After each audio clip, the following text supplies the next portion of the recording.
es la de mantener ya sea el estado fluido de la sangre o de regular la pérdida de sangre a partir de una lesión vascular. Tenemos los dos principales componentes, la hemostasia primaria, que está principalmente conformado con la participación de los vasos, y el componente plaquetario, y también la hemostasia secundaria, en donde principalmente tenemos a los factores de coagulación en la parte plasmática sanguínea. Esto conforma y da la hemostasia normal. Bien, entonces dentro de la hemostasia primaria tenemos que el principal desencadenante es una lesión vascular. Una lesión vascular que va a generar un espasmo miógeno local, el cual va a generar un tejido traumatizado. Se va a liberar aminas locales, se va a dar una activación, adhesión, adherencia plaquetaria, con su correspondiente liberación, ya sea de tromboxano A2, serotonina, ADP. También participan los reflejos nerviosos a través de impulsos sensoriales, el dolor, que finalmente vemos que acá se va a dar la lesión vascular. Tenemos que el espasmo miógeno va a generar este espasmo vascular con disminución de la luz, generando pues posteriormente el taponamiento plaquetario y finalmente la coagulación sanguínea. Tenemos que los principales participantes entonces son las plaquetas. Estas estructuras, componentes importantísimos de la sangre, y que bueno, está en una cantidad aproximada entre 150.000 y 300.000 células por milímetro cúbico.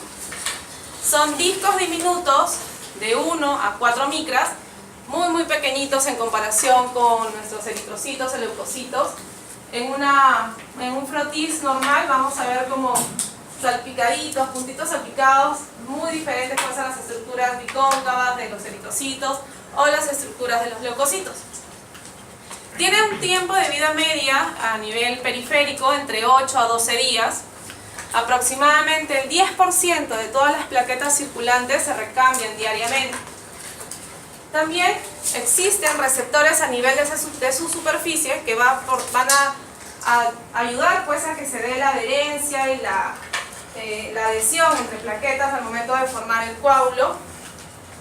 Tenemos que liberan sustancias procoagulantes como las prostaglandinas, el tromboxano A2, y recordar que en el interior de estos discos diminutos tenemos los gránulos alfa y los gránulos densos. Recordar el origen de las plaquetas a partir del megacardioblasto, un promegacariocito, y finalmente es este megacariocito que se va a destruir y va a liberar miles de millones de pequeños discos bicóncavos que son las plaquetas y ya las propias estructuras funcionales. Recordábamos que esta línea final plaquetaria pues tiene su origen en la célula precursora hematopoyética pluripotencial. Esta es la célula mamá a partir de la cual tenemos ambas líneas, la línea linfocítica y la línea mielocítica. Es dentro de la línea mielocítica, junto con nuestros eritrocitos, que vamos a tener una diferenciación hacia el megacariocito, a partir de la unidad formadora de colonias megacariocitas.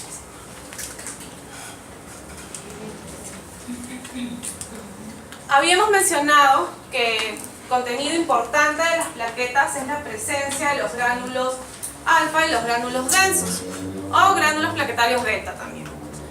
Dentro de los gránulos alfa tenemos principalmente el factor 5, factor 11, la proteína S, el fibrinógeno, el factor de von Willebrand, el factor plaquetario o inhibidor de heparina y un factor de crecimiento derivado de las plaquetas. Dentro de los gránulos plaquetarios delta o cuerpos densos pues tenemos sustancias bastante importantes y que ya habíamos mencionado que van a participar dentro de la hemostasia primaria, como la serotonina, principal vasoconstrictor. Tenemos la ADP, que es muy importante ya que va a activar a las plaquetas que se van acercando a la zona de la lesión, las va a activar, haciéndose luego todo un círculo de estimulación. Tenemos el ATP y también tenemos el calcio. Entonces, ya en la hemostasia primaria vemos que estamos ya en la siguiente fase, en la formación del tapón plaquetario. Y este va a depender principalmente de la funcionalidad de las plaquetas. Es decir, no solo nos va a interesar si es que están en una cantidad suficiente. Habíamos mencionado que las debemos encontrar entre 150.000 a 300.000. Pero también va a depender de la calidad de los gránulos que tienen. Si es que van a liberar suficiente cantidad de serotonina, de tromboxano 2. Y es así que podemos tener diferentes alteraciones. Bueno, principalmente vemos que se da la lesión a nivel vascular. Va a existir el colágeno expuesto que va a partir del daño endotelial, que va a activar esta plaqueta. Vemos que inicialmente tiene esta forma y luego al momento de activarse va a generar prolongaciones. ¿Para qué? Para agarrarse de sus amigas las otras plaquetas que van a comenzar a llegar. Y así luego formar un tapón mucho más estable. Parte de esta adhesión también contribuye la presencia del factor von Willebrand, que va a permitir que se adhieran mucho más efectivamente las plaquetas. Y finalmente también el tromboxano 2 va a sumar mayor activación plaquetaria. Y vemos que se van acercando, se van formando estas prolongaciones a partir del ADP liberado de los gránulos, de la serotonina, del tromboxano. Hay mayor adhesión, mayor activación y finalmente un coágulo plaquetario estable. Tenemos ya el coágulo sanguíneo entonces. A partir de las sustancias activadoras vemos que participó la pared vascular, las plaquetas y también, ojo, va a ser importante la participación de las proteínas sanguíneas. Tenemos entonces la siguiente cadena, el vaso lesionado, se da la aglutinación de plaquetas que es algo inmediato, entre 3 a 6 minutos. Tenemos que va a darse la aparición de la fibrina a partir del fibrinógeno, se va a dar el coágulo de fibrina y finalmente se va a dar la retracción de este coágulo, que va a demorar entre 20 minutos a 1 hora. Y es esta retracción de coágulo que nos va a indicar si existe una organización fibrosa que le va a dar estabilidad, va a mantener la adhesión, va a mantener las plaquetas, va a mantener todos los componentes que se acercan y forman este coágulo bastante estable y duradero. O por el contrario, si es que finalmente podría darse una disolución de este con una hemostasia incompleta. Tenemos entonces que en la hemostasia secundaria, recordar que estas fibras de fibrina entrecruzadas, que son las que van a darle estabilidad a nuestro coágulo, van a nacer a partir de la estimulación por trombina del fibrinógeno, protrombina que deriva por la estimulación del calcio de la protrombina. Tenemos que la protrombina, también conocido como factor 2, lo debemos encontrar en aproximadamente 15 miligramos por decilitro a nivel sanguíneo. Recordar que es producida a nivel hepático y es vitamina K dependiente. Luego tenemos el factor 1 o fibrinógeno, que debemos encontrarlo hasta entre 400 y 700 miligramos por decilitro, producida también a nivel hepático y que principalmente va a conformar el monómero de fibrina. Estos dos principales actores van a contribuir pues, a la retracción del coágulo, que habíamos mencionado, se da a partir de los 20 minutos hasta la hora.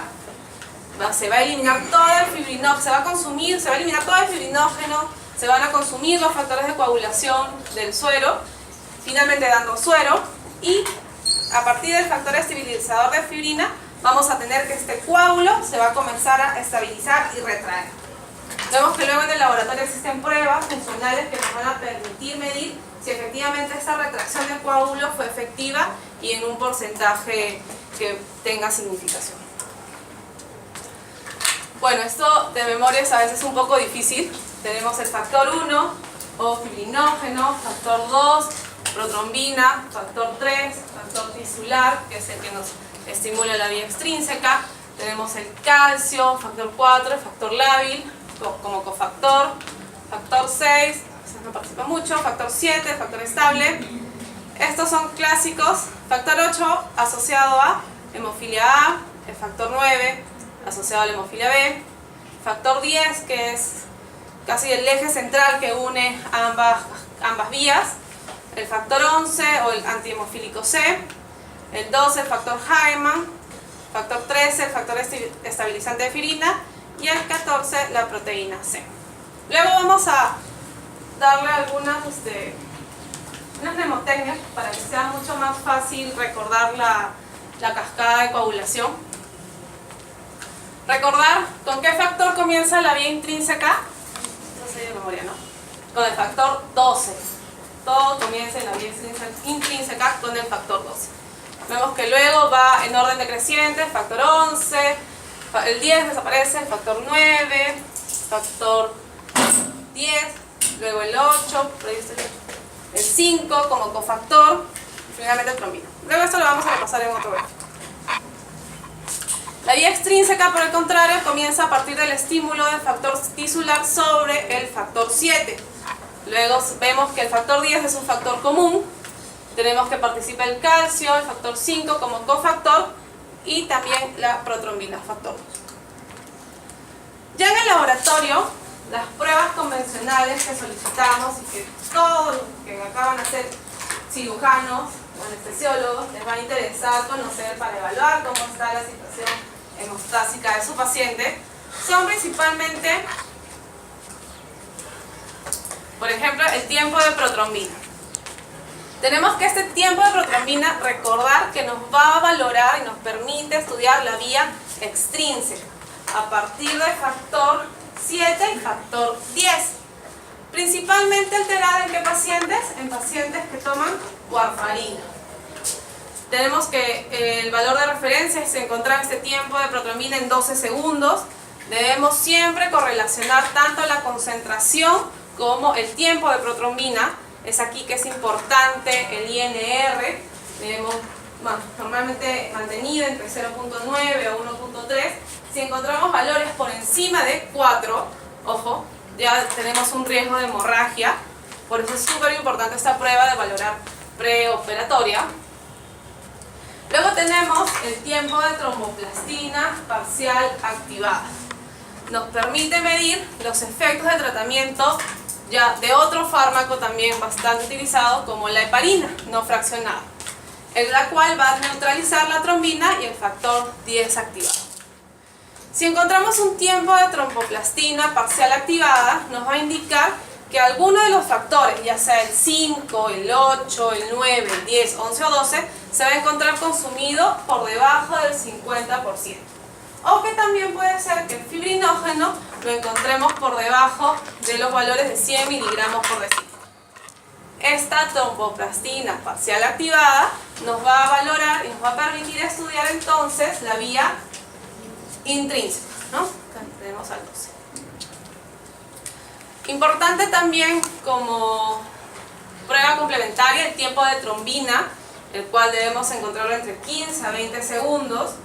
Si lo encontramos prolongado, pues está principalmente asociado a consumo de fibrinógeno o con valores por debajo de 100. Y principalmente también nos ayuda para el control de tratamiento en pacientes con dosaje de heparina. Tenemos que hay diferentes situaciones o patologías que van a generar per se y van a ir acompañadas de trastornos de la hemostasia. De hecho, todos ustedes deben haber manejado pacientes con hepatopatías, en donde sabemos pues que casi todos los factores asociados a la coagulación tienen o son producidos a nivel hepático. Entonces, de todas maneras, un paciente con hepatopatía pues va a tener un trastorno en la coagulación. Puede deprimir considerablemente el sistema de coagulación con riesgo de hemorragias graves, principalmente principalmente asociado a la deficiencia de la vitamina K. Es una vitamina liposoluble que participa y va a poder ser generada a partir de la digestión y absorción de grasas. Existen factores de coagulación de vitamina K dependientes. Esto sí también es un clásico. El 2, el 7, el 9, el 10, ya eso sí de memoria lo tienen que saber como su número de DNI, y la proteína C. Entonces, nuestros pacientes, ya sea cirróticos, insuficiencia hepática primaria, por ahí que algún cáncer hepático, cualquier factor, cualquier enfermedad que tenga implicancia o repercusión sobre la funcionalidad de nuestro hígado, va a tener efecto en la función también y en la valoración o cantidad suficiente de estos factores de coagulación vitamina K dependientes. Por ejemplo, ¿qué vías se estaría afectando? Tenemos 2, 7, 9 y 10.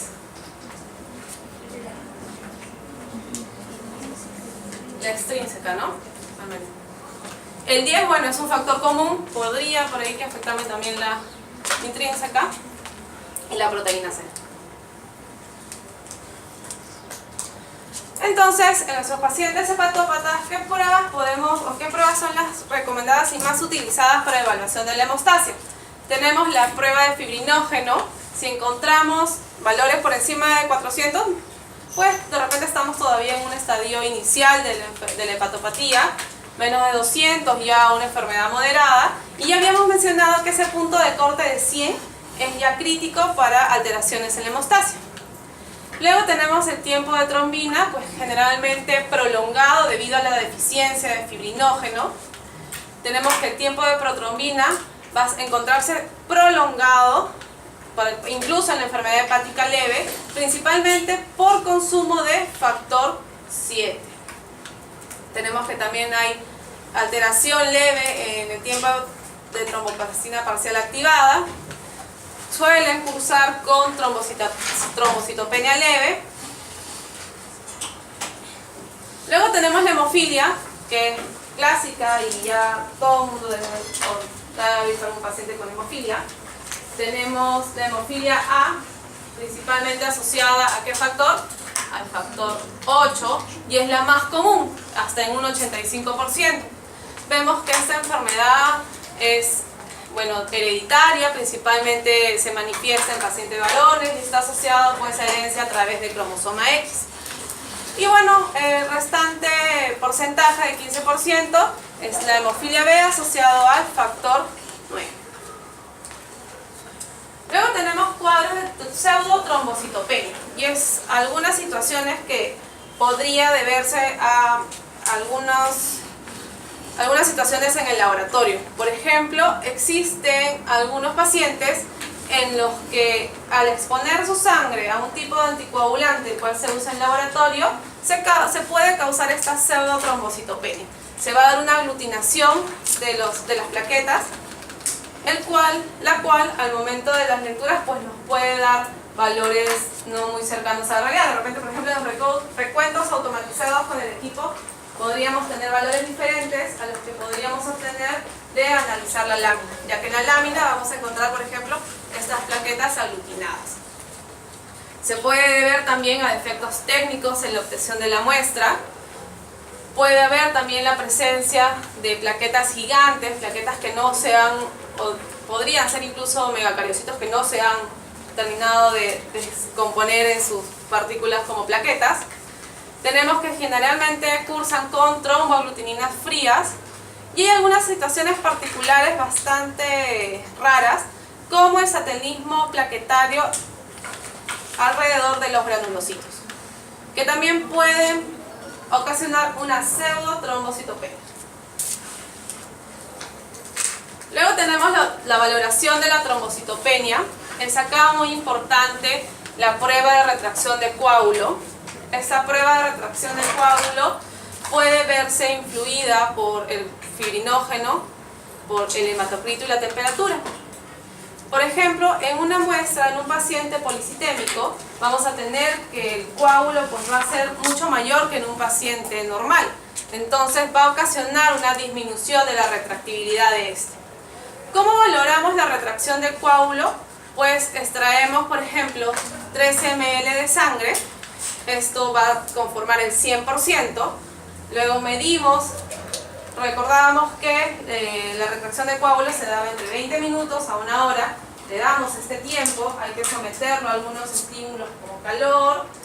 Y luego valoramos cuánto es el consumo o a cuánto disminuyó esos 13 ml. Es decir, cuando ya se dio la retracción. Y el porcentaje de retracción, pues debemos considerarlo normal si es que encontramos valores entre 40 y 60%. Tenemos que generalmente vamos a denominar una trombocitopenia muy severa cuando encontramos por debajo de 10.000 plaquetas por milímetro cúbico. Ya situaciones de cuidado cuando estamos por debajo de 50.000, sobre todo, de nuevo vuelvo a repetir, a los cirujanos les va a interesar mucho este número. ¿Por qué? Porque las plaquetas pues es nuestra hemostasia primaria, ¿verdad? Siempre que vayan a hacer algún procedimiento, incluso cuando sean internos, tengan que hacer alguna punción, alguna curación, por inocente que sea, siempre valorar el número de plaquetas que tienen sus pacientes. ¿Por qué? Porque ante una caída pues muy radical del número de plaquetas podemos tener desde mortalidad hasta lesiones inocentes como hemorragias puntiformes, que es a nivel de venas pequeñas y capilares, o manchas purpúricas. Tenemos la trombocitopenia central, pues, principalmente a causa ya de defectos en la fábrica, ya sea por una aplasia medular, por una infiltración medular, por un cáncer, ya sea por infección medular por virus de HIV, donde se va a dar una supresión de la producción de estos megacariocitos, que son las mamás de las plaquetas, ya sea también por infecciones. Hay virus asociados como el citomegalovirus, el Epstein-Barr, el micoplasma, la malaria, o también a consecuencia de tratamiento farmacológico o radioterapia. Puede existir también disminución del número de plaquetas secundario o a nivel periférico, ya sea por un secuestro esplénico aumentado, ya sea de causas autoinmunes, porque existen anticuerpos antiplaquetarios que están asociadas a las glicoproteínas, que son receptores de las plaquetas.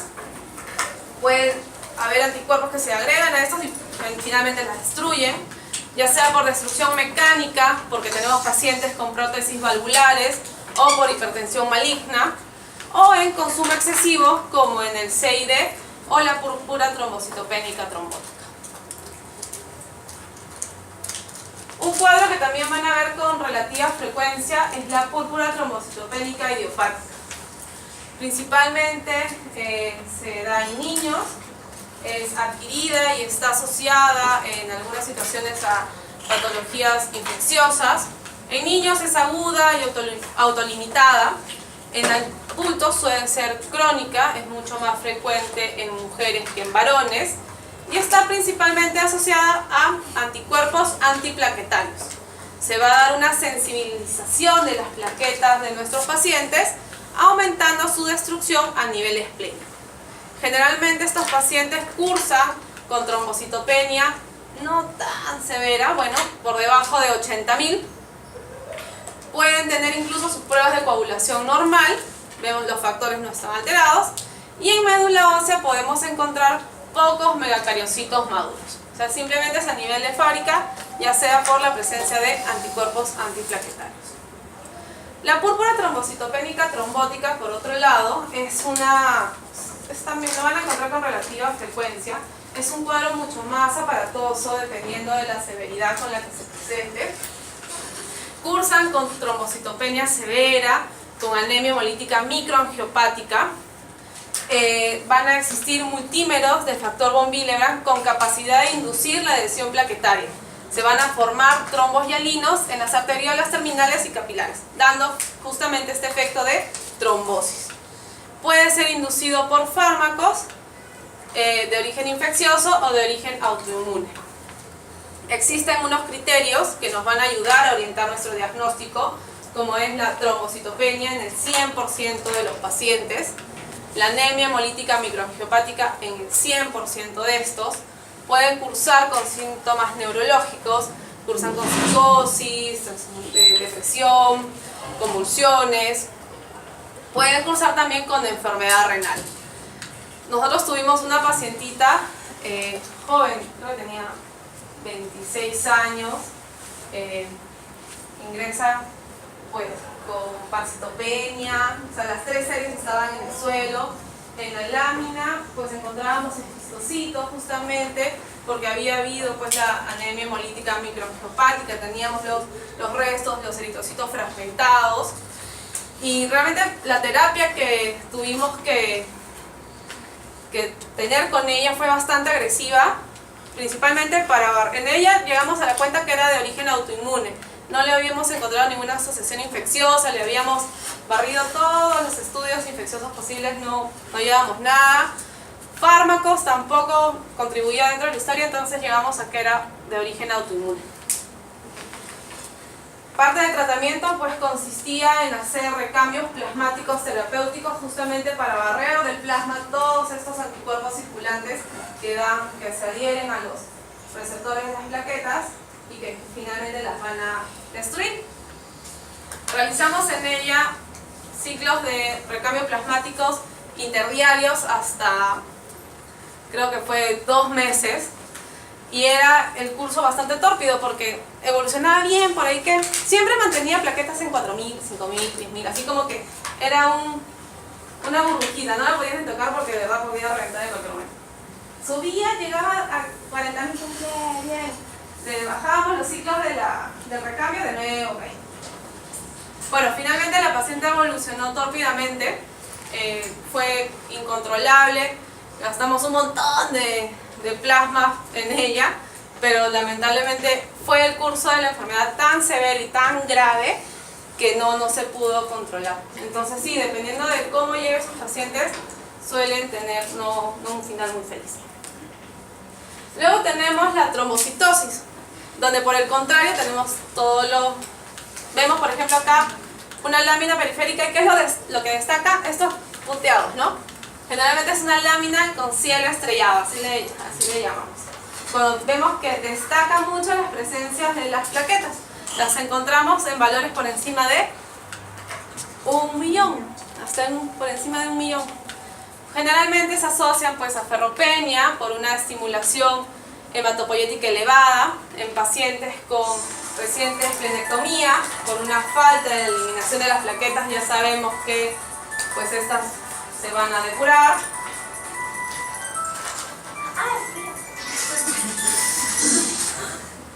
Pensé que era de noche.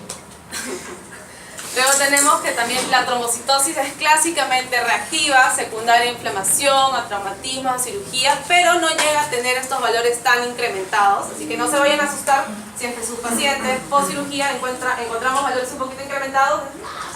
No, es reactiva, es normal, es por la situación, por los traumatismos, por la cirugía. O también puede estar asociada a trastornos mieloproliferativos. Luego tenemos las trombopatías, que están principalmente asociadas ya al componente funcional de estas. Ya hemos hablado pues del número, de cómo, en qué enfermedades podemos tener alterados el número de las plaquetas. Ahora vamos a ver en cuanto a la funcionabilidad de estas. Tenemos que son plaquetas normales en cantidad, pero funcionalmente anormales. Podemos tener alteraciones de membrana, como el síndrome de Bernard-Soulier, donde existe una falta de la glicoproteína 1B. Y es decir, al no existir esta glicoproteína, no se van a adherir efectivamente las plaquetas, se van a soltar las manos. Luego tenemos el síndrome de Glassman o tromboastenia, por falta de glicoproteína 2B o 3A. Entonces ni siquiera se van a pasar la voz para agregarse. O sea, no se van a llamar, no se van a pegar. Son dos situaciones en donde funcionalmente nuestras plaquetas no nos sirven. Podemos tener 400.000 plaquetas, pero si no tienen los gránulos, si no tienen estas glicoproteínas, no son funcionalmente buenas.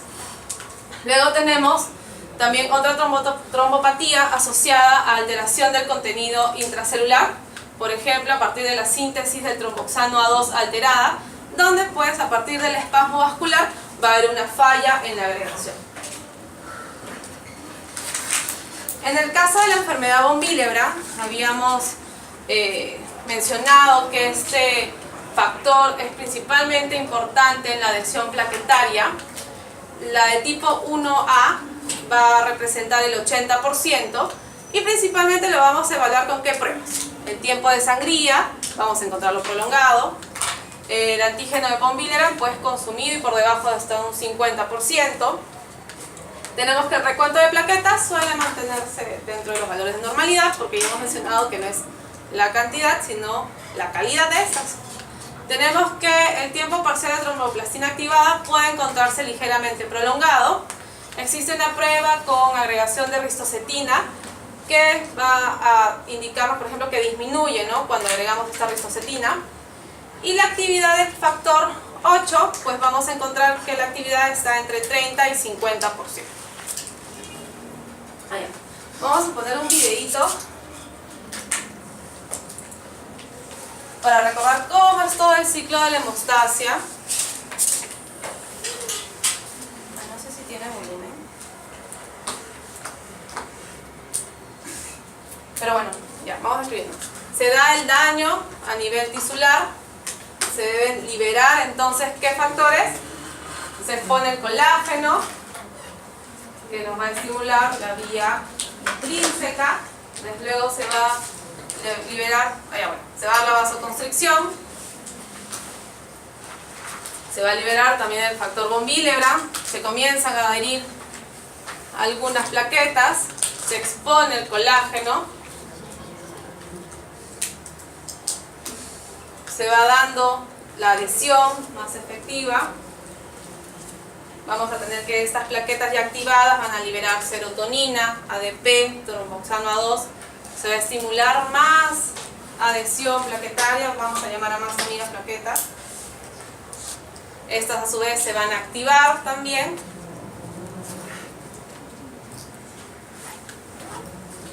El factor plaquetario, el componente plaquetario, ¿en qué tiempo se daba principalmente? Era súper rápido, ¿verdad? 3 y 6 minutos, es casi inmediato.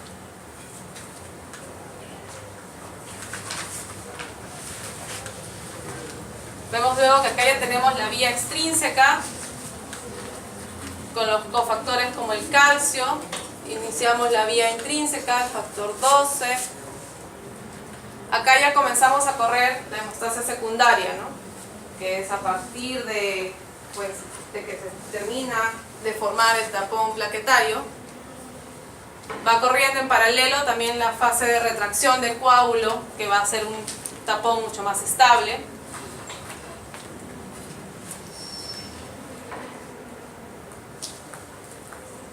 Recordar que el factor 10 es el factor común.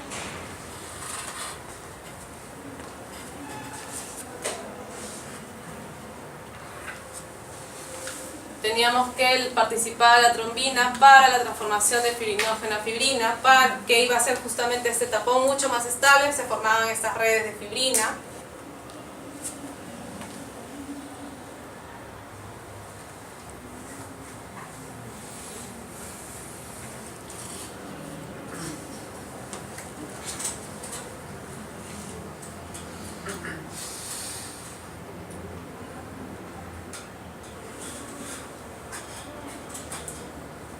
Listo.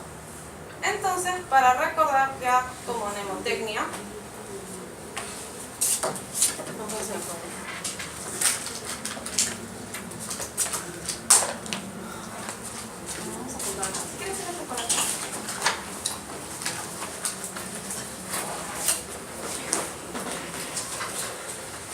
ya. Hay un doctor varón que le gusta crear mnemotecnias para los